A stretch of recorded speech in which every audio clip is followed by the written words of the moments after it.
Welcome to the Willie Man Uncommon podcast. This is my first podcast in English, and I think I took a really good guest to be the first one on my English one.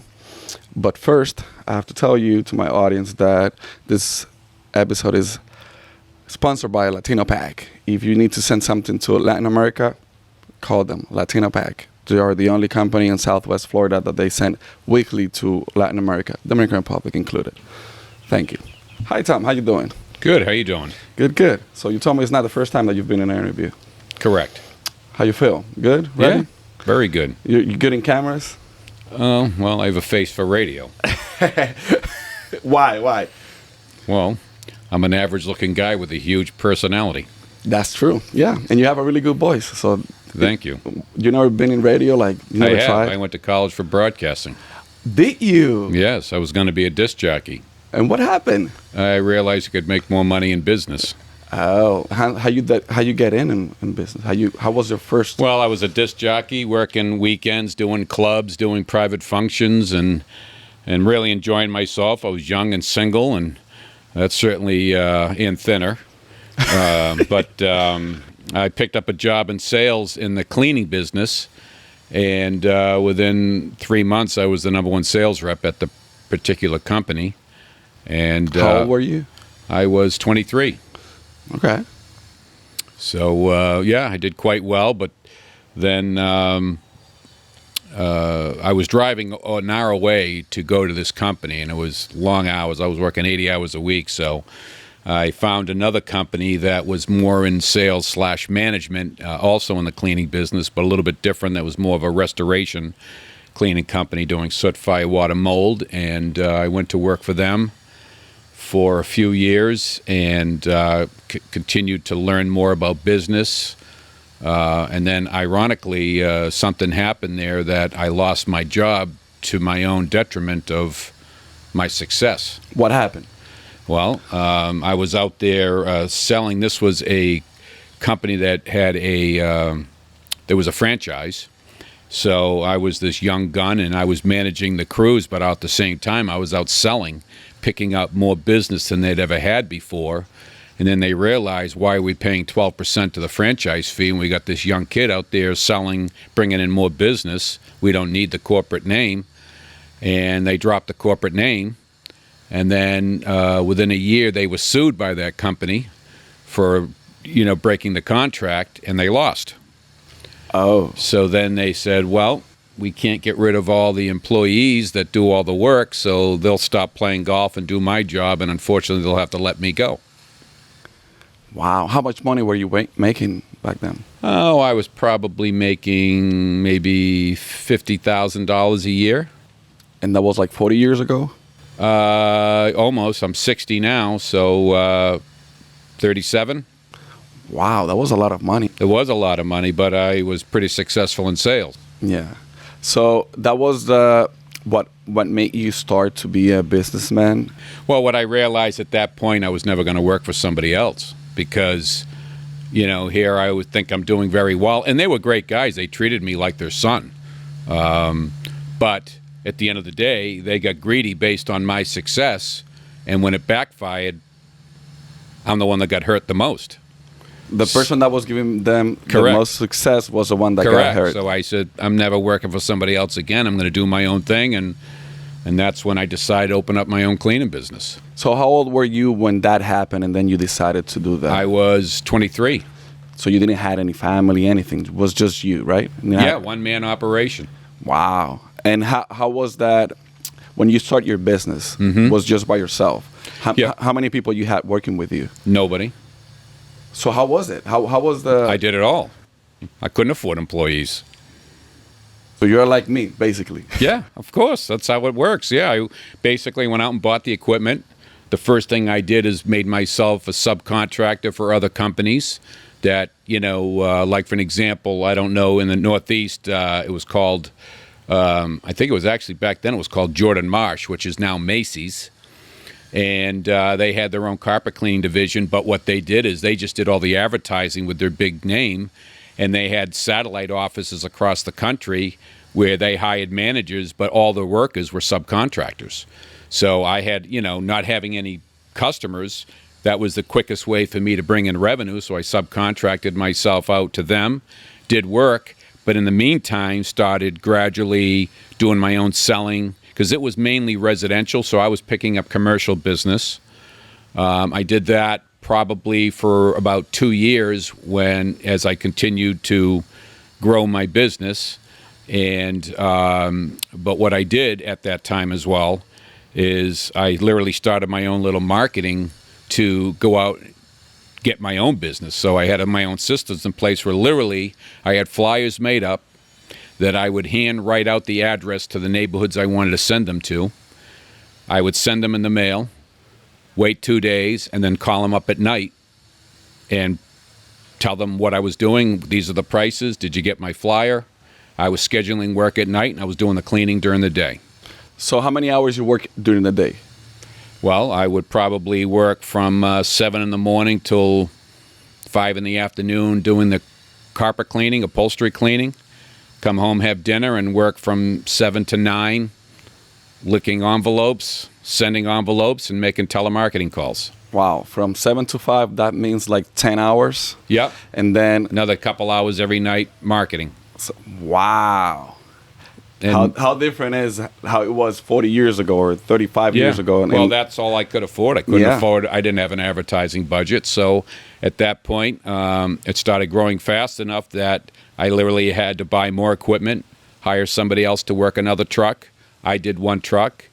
And then I got smart and said, okay, I'm going to hire 3 telemarketers to do all the sending out the envelopes as well as making all the calls.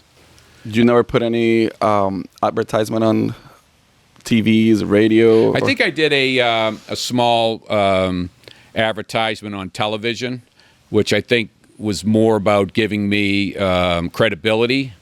Okay, But yeah. I wouldn't say the phone rang off the hook from it. For the bang for my buck, without question, sending out flyers, and at that time, I want to say a 13-cent stamp, and hiring telemarketers at an hourly rate plus bonus to call and schedule work was by far the least expensive way to get my business. Wow. It's interesting because right now you just have to sit down in a computer, go to Facebook ads or TikTok ads and put all a campaign to the people that you want to send it to. It's totally different how it was before. Correct, and that's why I still don't know how to do this stuff because I'm old school. Yeah, totally. I have to hire companies to do that for me. Wow. I had a conversation with somebody last week about that, and his part of the music industry, and the way that he used to do it was like that. Like, had flyers. He used to go to all the streets, like I don't know how many corners, and put all this stuff in it. And Yeah. This is 1988, 89 that I'm yeah, doing this. Same time. It was the same time. Wow, amazing. And it surprises me because I wasn't born during those days, and the way that we do it right now is totally different, and it doesn't work the same with the way that you had it before because it was more work that you had to put on. Correct. Do you remember how much money you used to spend on marketing back then? No, I don't. But it was, without question, it was a small percentage of my total revenue I was doing for sure because it wasn't, I can tell you I built it up to 6 guys, 2-man crews on 3 trucks, and we were booked solid 6 days a week doing that. And then from there, while that was happening, I went out knocking on doors and just started picking up more and more commercial business to the point where within I don't know how long a time, I was doing a lot of schools and colleges in the area, including Harvard University. I also I picked up my first married hotel, which I turned into 50 married hotels in New England that we were cleaning. Hospitals, nursing homes, all types of commercial business. So the business grew. Where were you born? Where or when? Where? Massachusetts. Massachusetts. Yep. So you grew up and everything in Yep. Massachusetts, and then that's where you built your business. Correct. Okay. What would you say is the biggest challenge for you to that you faced to build your business? Well, money's always an issue. It is. The bottom line is that most small businesses don't have the backing financially to do that. So, you have to be. That's why a lot of businesses fail, because they can't make it fast enough. They can't sit back and, like now, for an example, I have the money to be able to spend quite a bit of money and wait for the return. Back then, I was not in a position to take a loss. So, I was lucky that my wife worked. She was a nurse, and she did quite well. And at that time, by the way, I was still disc jockeying on weekend evenings as well. Wow. And I only stopped that when the cleaning business got so large that I didn't need to do it. Plus, it was nice having Friday and Saturday nights off and being able to sleep a little bit. How did you overcome all that? Like, you had to work 70 hours a week. Correct. You were tired as hell, yes. Even though you were younger. Right. But still, how you overcome and also maintaining a pretty good golf game when I could sneak one in. Which you still do. Correct. Yeah. How you overcome all those things going on? Look at it. For me, and I think probably most businesses that succeed, it's failure wasn't an option. I'd do whatever it take. I mean, I could tell you there were times where my employees were making more money than me because something would go wrong, trucks would break down, and after all the expenditures, I took home less money than they did, but you have to persevere. So I just kept doing it and learning and figuring it out, just like I do today. I'm still, I've been involved in many of other businesses, and I enjoy the learning pace. The good news is that, many businesses have the same business practices, so therefore I've learned a lot of lessons over the years, so I don't make the same mistakes. But when you're into different businesses, you still have to make mistakes based on learning. During those days that you had, I remember we had this conversation about that you had your employees maybe sometimes making more money than you because of those situations. Mentally, didn't it hurt you or something? No, no, it didn't mentally hurt me. It wasn't that it financially hurt me. No, of course. that I know that for sure. Yeah, no, I mean, hey, look, are there times that you're down? And sure, I mean, anybody that said to you that, oh yeah, was I looking for a job on the side or whatever? I mean, yeah, there were times I can honestly tell you, I thought I'd been smart if I went out and became a firefighter and got, worked 2 days, had 4 days off, and get all your health benefits and pension and all that stuff, and try to, as a lot of firefighters do, which is very smart. But anyways, no, I persevered through it, and I always knew I wanted to, have a certain lifestyle and be able to provide for my family, as almost everyone, I would think, has that same dream. So it's just a matter of what are you willing to do to get it. Yeah. So how long you think it took you to escalate your business? The funny thing is it's always a risk reward. The more I was willing to risk, the bigger reward. You always think, well, I can't afford the next employee, and so by taking that person on, I better go out and sell and be able to keep that person busy, or I'm gonna lose money. And I always just challenged myself to go out and produce, to make it happen. And then the next step was always then delegating responsibility. Which is hard. Very hard. Well, it wasn't hard. It was a matter of finding the people that were capable of doing it. I guess the hard part is finding the right people. That's true. I didn't have a problem delegating. I never had any ego about this is me. As a matter of fact, I wanted to be able to spend more time with my family and play more golf and take vacations. Yeah. So, anyways. Okay. Of those times that you had your business, you had really good money income into your house, did you think about, like, I'm done with it, I'm going to retire? You never thought about it? Well, when you're younger, you always have these ideas, like, I laugh. I can remember, when I was 30, I thought, I want to retire by the time I'm 50. What happened? You get to a point where you enjoy it. I'm very competitive. I love it. I love the action. I'm 60 now. I don't see me slowing down until I don't know when. But if I were to bet, I'll still be working when I'm 70.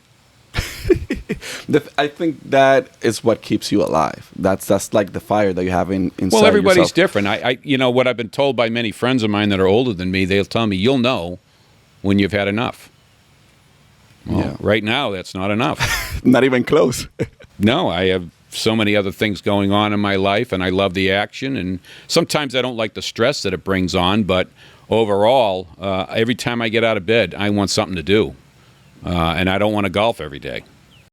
That's not what like My turns body you on. can't. Well, I enjoy golf, but golf beats me up Yeah. physically. It's like me with the pickleball. Yeah. My knee doesn't take it, and I'm Correct. young. Yeah, exactly. So I enjoy, and I enjoy people. I mean, right now I can tell you the relationships I make, and whether it's employees or customers or partners that I do business with that refer me business. I enjoy it very, very much. Yeah. Will you talk about a specific moment or turning point in your career that had a significant impact on you, on your success? Well, I'll tell you the story I already told you about what happened to me when I was about 23 years old. I would say had a significant impact because at that point in time, I'm telling you, that was the best thing that could have happened to me. There's no way I was ever going to work for someone else again, and I haven't. So I can tell you without question that particular situation, without question, helped. Was very impactful to me. Regarding other aspects, I can look at, meeting certain people or, certain things in fate, how something turned into something. But I'm a true believer that, actually, I think Fuzzy Zeller said, who's a golfer, it's funny, the harder I work, the luckier I get. And so there's no question about it. I think you can make your own breaks. And, I can say, I look back in my life and thought about, geez, what an opportunity that I met this person. What happened to that? Never mind the friendship, but the business. That's still happening today. As a matter of fact, I would say that's probably one of the greatest parts of my life now in business is the new people I meet and what that turns into. Yeah, it's kind of like the Mamba mentality. Talking about the consistency of what you do.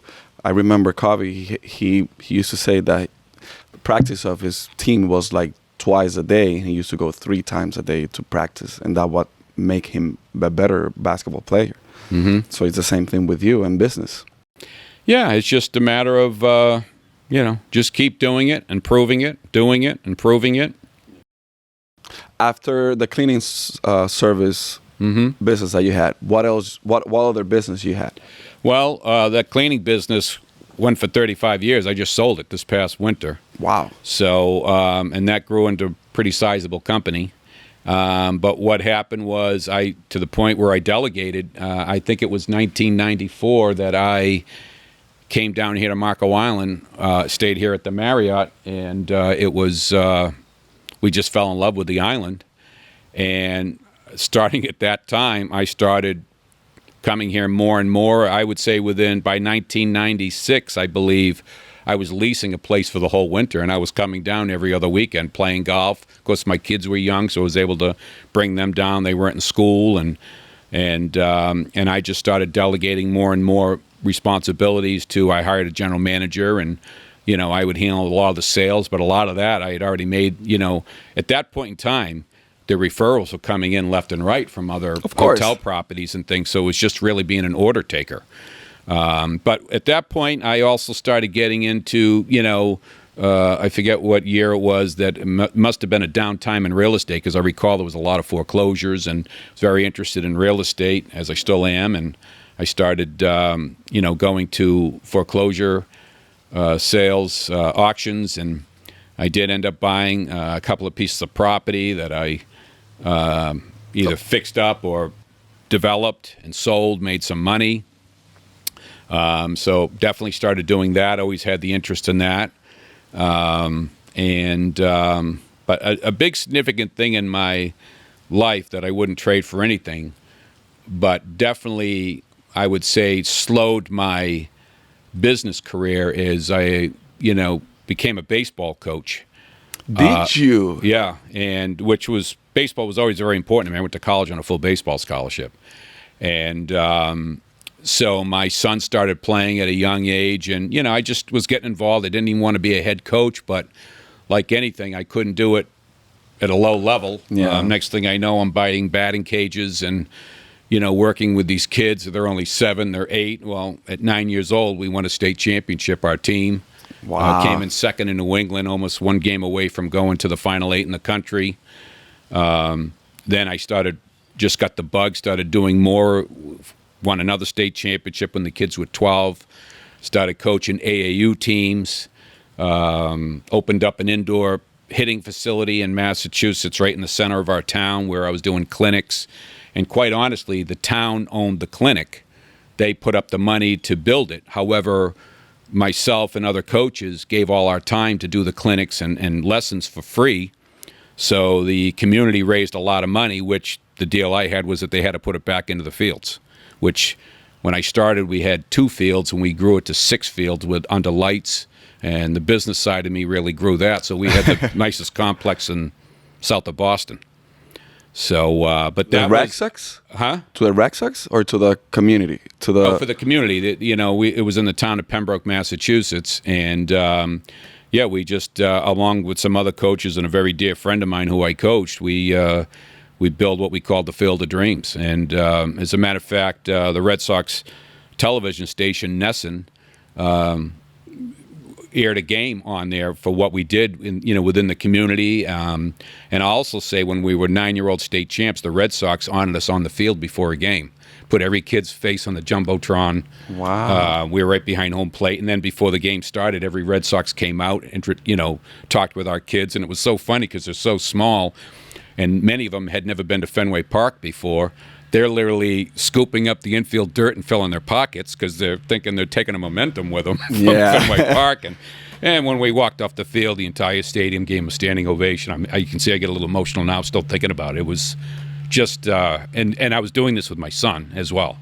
So it was just a great time. But yeah, I continued to coach for another almost 15 years to the point where I was coaching Legion ball, junior Legion programs.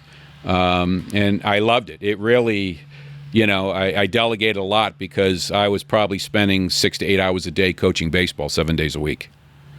So you loved it. I loved it. And to be honest with you, that all stopped when I realized I loved it more than the kids because at some point I was coaching Legion ball, which was kids 17 and 18, 19, as you can imagine. At that age, they're driving, they got girlfriends, college, going to the beach. And I started realizing that I think I was drawn more to the success of winning and their development more than they cared. So I thought it was a good time to bow out and play a little bit more golf, but hence I got knee-deep in more and more business because the competitive me didn't slow down. Yeah. Well, one of those kids that you coached made it to the big leagues or not? No, but I had several that, I had a couple that went to the College World Series. It was... as a matter of fact, when they would come to do their Florida trips, I would go and still watch them play when they were in college. And I had a couple of kids that were real leaders, and it was just very rewarding. I look back and realized there was a lot of money I could have made during that time if I stayed more in business, but I would not trade it. You had, you were doing it for your kid, so you spent a really good time with your kid. I was, but I would say the last 5 years he was no longer. I was still doing other kids, and he was moved on. Yeah, so I was doing it. Matter of fact, I had a fall program where I would work with the younger kids that would be, I would give them things to work on and teach and train them. And we were always playing against teams that were 2-3 years older to give them a taste, so that I would prepare them for the spring when they would eventually play for my Legion teams. So wow. I had like my own farm system, if you will. That's amazing. I didn't think that you spent that much time coaching baseball. Yeah, no, it was huge. As a matter of fact, my email is still Coach T. Drummond. Oh yeah, that's true. It's just, it was a great time in my life. I would not trade it for anything. How do you stay motivated with all the things that you're going on, even though you've been in the business, different businesses for more than 30 years old? Well, I'm motivated to win. I'm motivated to succeed, and the motivation changes. What motivates you? Now I'm at a point where I'm financially secure. What motivates me now is opportunities that I can provide to other kids, including my own children. But for me to be able to take other people and, very much the way I do it now is I give people opportunities and I give them as much as they need of me, but I'm more of a cheerleader than I am a manager. And in many cases, I'm also hiring people that know more about that particular position than I do. You know, Which I'm is good with numbers. I'm very good in sales. I'm good at building relationships. I'm certainly not good at IT. I'm Yeah. certainly not good at certain things with advertising. I'm old school. which you know. makes you a person smart because you know that those are things that you don't control and you don't know how to deal with it. Yeah, well, I'm smart enough to know what I don't know. Exactly, which is amazing. Yeah. That's what makes you a really good businessman. Well, you know, look at, you know, I'm not saying everything I've done is a home run, but for the most part, I'm not a quitter. And I've, you know, even some of the things that started off as being not very good have turned out to be some of the greatest things I've done. I've stuck with it, figured it out, and improved it. Have you lost money on one of your businesses? Oh, absolutely. How was those times that you? They were awful, stressful. How you stay motivated during those days? Well, because, you know, I was losing. I didn't like it. I felt that, you know, I owed more to my employees that were put their belief in me that we were going to grow that. And, you know, and it took a lot of time. And luckily, unlike when I was 23, I had a lot more money to be able to pour into it to figure it out. If I was 23 years old, I would have been in trouble because I didn't have the money then to continue to pour into it until I figured it out. yeah. And how do you approach risk taking? Well, I think you make calculated risk. You know, I look at what, you know, like I'm in the middle of buying a property right now, and you question, am I paying too much for it? And I look at what the upside is, what the downside is, and where hopefully I'll fall in the middle. And you know, so I think at some point you just do your due diligence and hope that that takes you along the way to making a good decision. Yeah, I've heard you talking a lot. We've had really good times that we've shared. We talk a lot, and it seems that you work more than anything else. How you maintain a work-life balance? How you do that? Well,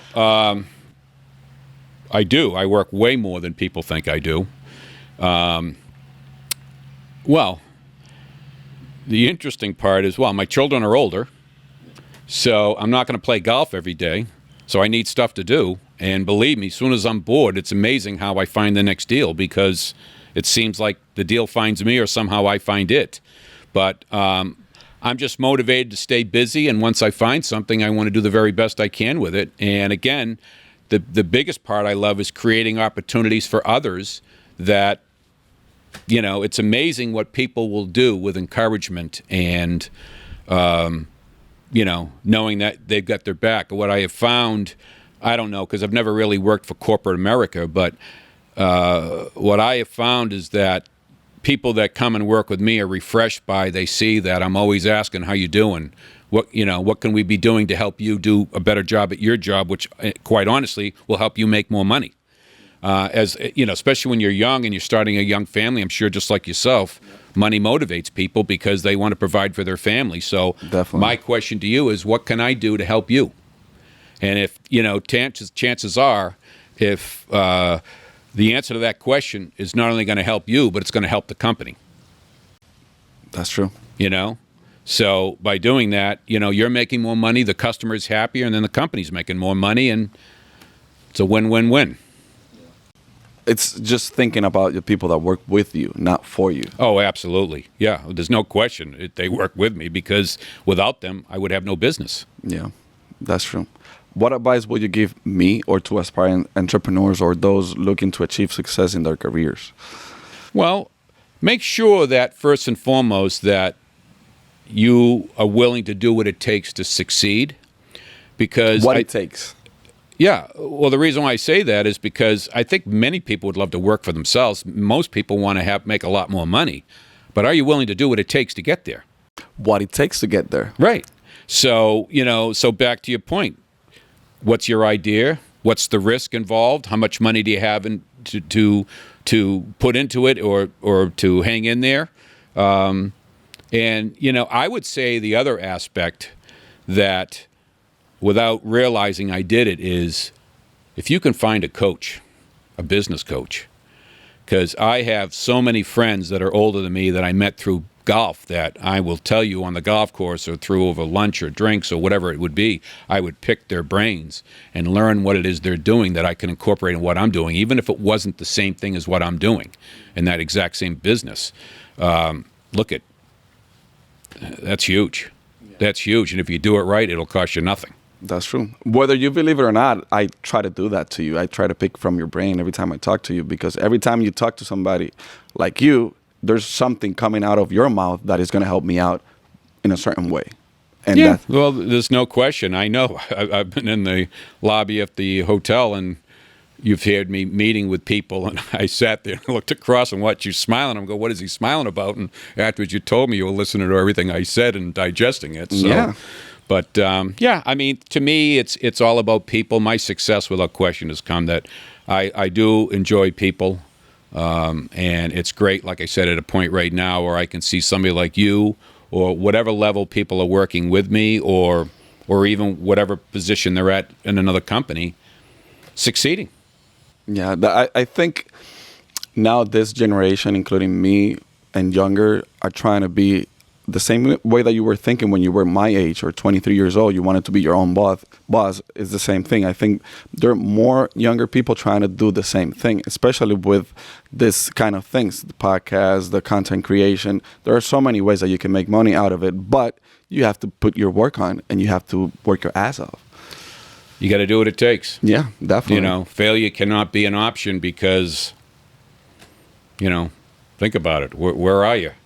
Never mind mentally it hurts, but Yeah. financially. Yeah, definitely.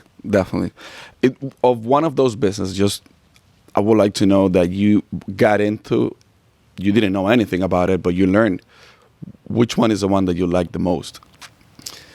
Oh, I would say, without question, maybe it's because I'm doing it now, the hotel business. Why? I've seen you doing everything. Yeah, well, same thing. I had to learn it. So when I tell you in the beginning, you've seen me when I buy more suites in the hotel, and you see me in there, putting all the different things that need to be in, or, I'm not too handy, so you'll usually see me hire someone to do anything that needs to be fixed. But I usually know every aspect of what that business takes, so I can answer it and then decide who am I going to hire, who's going to be the best fit. And you're constantly improving. I'm improving all the time. I had an issue this morning with something that, I didn't like to have to go through, but I made sure it was a learning curve, so I'm going to do better, and it's going to be better for everybody afterwards. Yeah. What's your goal with it, with the hotel? To make it, I'm not going to say the best, because it's pretty difficult to deal with the, I'll call the three-headed monster, which is not a monster. They're a great property, and that's the JW Marriott next door. But, I mean, they're a first-class resort. And certainly years and billions of dollars, I'm never going to be able to compete with that. But having said that, at some point in time, if my children are majority owners or owners of a beautiful boutique hotel on the gorgeous Marco Island Beach, that's going to make me feel quite proud that we had something to do with it. And, of course, one of my children is very much involved in the business with me. And but I'm enjoying it. I'm enjoying learning. I can tell you it's been a slow learn because I wasn't running what I would consider a whole hotel 10 years ago when I was managing units. It was more of an Airbnb. But now valet and beach chair services and all the things that we do in the room. Yeah, just every aspect of it. It's grown into a full-blown hotel operation. Yeah. Any other projects that you have in the near future that you would like to talk about? Well, I'm currently developing. I have to head back to Massachusetts. I've got a hearing to finalize how many units I'm going to be building on a property that I bought 3 years ago. So hopefully I'm going to get anywhere from 16 to 20 lots out of it to build. I do have a builder all lined up for that. But I'm also waiting by the end of this week to find out if I've acquired another beautiful piece of oceanfront property in Plymouth, Massachusetts that I also want to develop, maybe save one little piece for my wife and I to build a beautiful retirement home or Retirement. You're not planning to retire. Well, where I'm going to hang my head while I'm working. But yeah, it's just a gorgeous location. And yeah, listen, when opportunities come my way, if it interests me, and I'm certainly going for it. Your approach have changed, of course, like 30 years before and now. The way that you approach the business is totally different, right? Oh, yeah, no question. I mean, as much as I want to learn and know everything I can about the business, I'm very much bringing in people to help me. And more importantly, depending on what the business is, hiring people that are smarter than I am on the things that I need to know more about or that can do things better than I. Yeah. Back then, you had to do everything yourself. No question about it. Yeah. I mean, I looked at what I was doing myself even 3 years ago down here at the Marco Beach Ocean Resort opposed to what I do now. I mean, we have a very large team of 40 individuals doing a bunch of things for me, and I can tell you years ago it was me and a cleaning person. It's totally different the way that you see it. Oh, no question. Yeah. To finalize this great conversation, any advice that you would like to give to somebody, whoever is listening to this podcast? Yeah, if you want to be in business, what I would do is, keep your eyes open, find something that interests you. But it very much so, I would take that idea, just especially depending on where you are in your career and knowledge about things, and bring it to people you respect that you know have been doing it successful, and see if you can take them to lunch or whatever it would take to run it by them. Have them pick holes in it. Have them learn as much as you can learn about the pitfalls before you put your own money up and make mistakes. Let's go to lunch. Thank you so much for your time. I really appreciate you taking your time to have this conversation with me. For me, it's really valuable. I was waiting for you to come just to do it because I know it was going to be a really good conversation and with the good information for whoever is listening to it, to all my audience. My pleasure, Willie. I wish you the best. So thank you so much. I appreciate you, and see you later. Thank you for listening to my podcast. Follow me on YouTube, Facebook, Apple Podcasts, Google Podcasts, Spotify, Facebook, Instagram, TikTok as Willie Mena G. Willie Mena Uncommon. Thank you so much.